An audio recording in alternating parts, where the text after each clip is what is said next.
Good morning students. आज हम प्लेटो की शिक्षा सिद्धांत का अध्ययन करेंगे। प्लेटो के राजनीतिक दर्शन में शिक्षा का महत्वपूर्ण स्थान है। उनकी मान्यता है कि राज्य प्रथम और सर्वोत्तम शिक्षण संस्था है।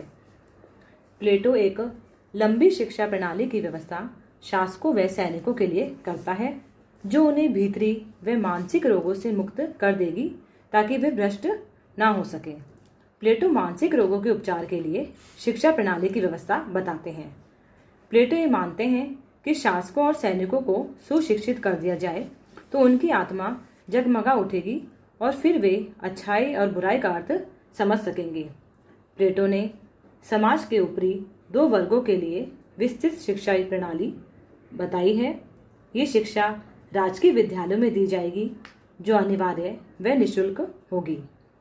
यह शिक्षा प्रणाली बाल्यावस्था से शुरू होकर 50 वर्ष तक चलती है।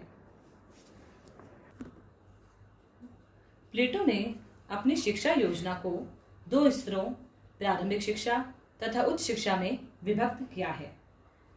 पहली है प्रारंभिक शिक्षा। यह शिक्षा 6 से 20 वर्ष की आयु तक के बच्चों के लिए है। इसका मुख्य उद्देश्य नागरिकों में सामाजिकता का विकास करना है। इस शिक्षा व्यवस्था में पाठ्यक्रम दो भागों में बटा हुआ था। शरीर को पुष्ट करने के लिए व्यायाम और दिमाग को पुष्ट करने के लिए संगीत। प्लेटो द्वारा प्रतिपादित प्रारंभिक शिक्षा के अंतर्गत व्यायाम और संगीत का शिक्षण 18 वर्ष की आयु तक दिया जाएगा। उसके बाद 18 वर्ष से 20 वर्ष की आयु तक 2 वर्षों की अवधि में सैनिक शिक्षा का पाठ्यक्रम लागू किया जाएगा। इसमें जो सबसे अधिक योग्यता का परिचय देगा उन्हें उच्च स्तरीय शिक्षा के लिए चुना जाएगा और शेष को सैनिक वर्ग में सम्मिलित करके उनके अनुरूप कामकाज में लगा दिया जाएगा। अर्थात प्लेटो की जो प्रारंभिक शिक्षा व्यवस्था की पराकाष्ठा सैनिक सेवा के आरंभ में है। दूसरा जो उन्होंने स्तर बताया है वह है उच्च शिक्षा। प्लेटो की उच्च शिक्षा के 2 स्तर हैं। पहला है 20 से 30 वर्ष तक का शिक्षण और दूसरा है 30 से 35 वर्ष तक का शिक्षण। उच्च शिक्षा के प्रथम स्तर पर प्लेटो विज्ञान और तर्क के अध्ययन पर बल देता है। 30 वर्ष की आयु में पुनः एक परीक्षा होती है और इसमें योग्य समझे जाने वाले व्यक्ति ही राज्य के दार्शनिक शासक बनेंगे। इसके लिए 5 वर्ष तक अर्थात 30 वर्ष से 35 वर्ष तक प्लेटो ने उच्चतर शिक्षा की व्यवस्था की है। 35 वर्ष की आयु तक शिक्षा देने के बाद भी प्लेटो संरक्षकों के शिक्षण को अपूर्ण मानते हैं। प्लेटो के अनुसार जो हर प्रकार से श्रेष्ठ सिद्ध हो वे आगे के 15 वर्ष अर्थात 50 वर्ष तक संसार में व्यवहारिक ज्ञान प्राप्त करें तथा जो व्यक्ति 50 वर्ष की आयु तक हर अग्नि परीक्षा में खरे उतरेंगे वे ही दार्शनिक राजा बनेंगे। ये है प्लेटो की शिक्षा का उच्च शिक्षा का स्तर। नेक्स्ट है प्लेटो के शिक्षा सिद्धांत की विशेषता, जिसमें पहली विशेषता है राज्य द्वारा नियंत्रित तथा अनिवार्य शिक्षा। प्लेटो के अनुसार राजकीय नियंत्रण के अभाव में शिक्षा सामाजिक हितों की नहीं बल्कि निजी हितों की सिद्धि करेगी। यह शिक्षा राज्य के कल्याण के अनुकूल हो, इसीलिए प्लेटो की शिक्षा राज्य नियंत्रित अनिवार्य शिक्षा प्रणाली है। दूसरी जो शिक्षा सिद्धांत की विशेषता है वह है व्यक्ति का सर्वांगीण विकास। इसका उद्देश्य व्यक्ति का शारीरिक, मानसिक और आत्मिक विकास करना है। तीसरी विशेषता स्त्री पुरुष के लिए समान शिक्षा। प्लेटो स्त्री और पुरुष दोनों की योग्यता और क्षमता में कोई भेद नहीं करते। वह दोनों के समान प्रशिक्षण पर बल देते हैं और दोनों को ही राज्य के कार्यों के लिए तैयार करना चाहते हैं। फिर है नेक्स्ट शिक्षा प्रणाली के 2 भाग। प्लेटो ने अपनी शिक्षा योजना को 2 भागों में विभक्त किया है। मतलब प्राथमिक शिक्षा और उच्च शिक्षा, जैसे कि अभी हमने आपको बताया है।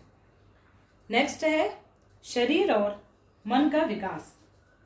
प्लेटो ने अपनी शिक्षा योजना के द्वारा शरीर और मन दोनों के विकास पर उचित ध्यान दिया है। शरीर के विकास के लिए व्यायाम और मन के विकास तथा मन के विकास के लिए संगीत की शिक्षा को पाठ्यक्रम में सम्मिलित किया है।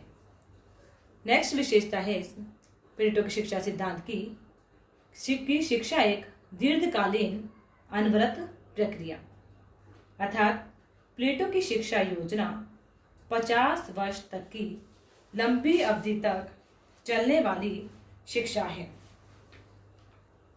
यह है प्लेटो की शिक्षा सिद्धांत की विशेषता। लेकिन प्लेटो की शिक्षा योजना की भी अनेक गंभीर आलोचनाएं हुई हैं, जिसमें पहली आलोचना हम कह सकते हैं कि अप्रजातांत्रिक सिद्धांत। इसका राज्य के समस्त नागरिकों से कोई संबंध नहीं है। प्लेटो की शिक्षा व्यवस्था सिर्फ अभिजात वर्ग के लिए है। राज्य का विशाल जन समुदाय शिक्षा के लाभ से पूर्ण रूपेण वंचित रह जाता है।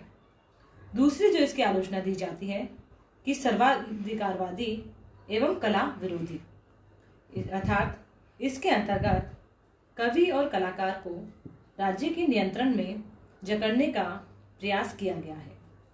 राज्य के कठोर नियंत्रण में इनका विकास संभव नहीं है।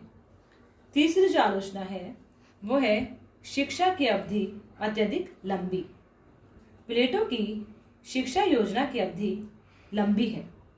6 वर्ष से लेकर 50 वर्ष तक यह अवधि इतनी लंबी है कि शिक्षार्थी का शिक्षा संबंधी उत्साह फीका पड़ सकता है। आज के युग में शिक्षण की इतनी लंबी अवधि अव्यवहारिक होने के साथ साथ अति खर्चीली भी बन जाएगी। और एक आलोचना है उत्पादक वर्ग की शिक्षा की उपेक्षा। प्लेटो उत्पादक वर्ग की शिक्षा के संबंध में कोई विचार नहीं करते, लेकिन फिर भी प्लेटो के शिक्षा सिद्धांत का महत्व है, जो इस प्रकार बता सकते हैं हम कि पहला है कि प्लेटो ने शिक्षा का पाठ्यक्रम बालकों, किशोरों, युवकों तथा प्रौढ़ों के लिए पृथक पृथक बनाया है। दूसरा जो इसका महत्व देखा जा सकता है कि उन्होंने स्त्री और पुरुष दोनों के लिए ही अनिवार्य शिक्षा व्यवस्था बताई।